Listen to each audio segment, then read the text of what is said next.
was a cheerleader, honor society president, DECA president, yearbook president, involved in every group except my math league team. I was a mathlete, and now I was her tutor. As her mother let me in, her dog ran up to me, wrapped itself around my leg.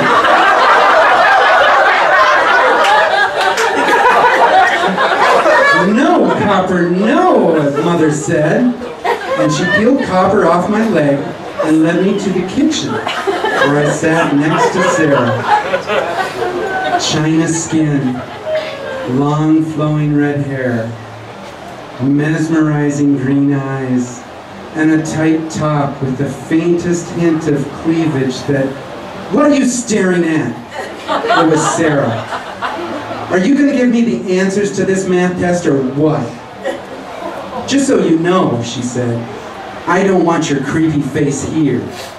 Just give me the answers to the worksheet and go back to Gollum with all your nerdophile friends."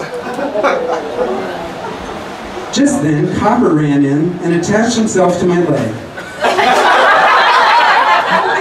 Sarah said nothing, did nothing, but Copper wouldn't let me go.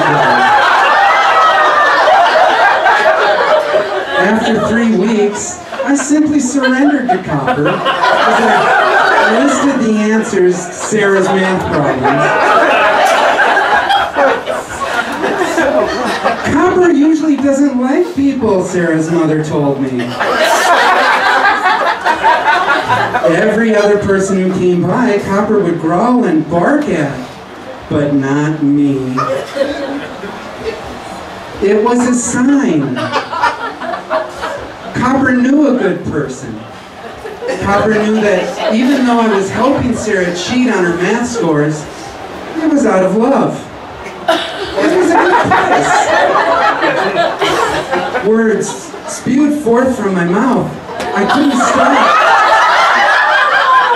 "Sarah," I asked, would you go to the homecoming dance with me?" Sarah got up and closed the kitchen door. Was it desire? Were we going to do it right here in the kitchen with Copper on my leg? I wasn't prepared.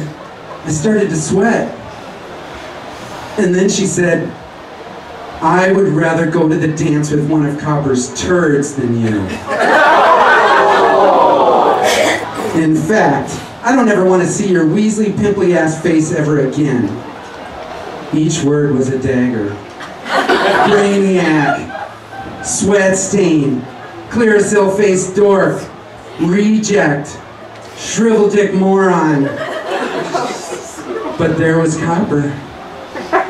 Copper held my leg tight. Copper made me immune to the hurtful words. Copper knew I was a good person. Copper knew someone would love me for who I was. Copper never let go. Sarah's face was fuming.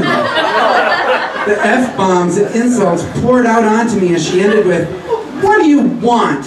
What do you want so I never have to see or hear from you ever again?" So I told her, "I want your dog." And so I walked the 3 blocks back to my mother's house with the leash and Copper holding tightly onto my leg, giving me unconditional love and giving me hope that someone, somewhere, would also do the same.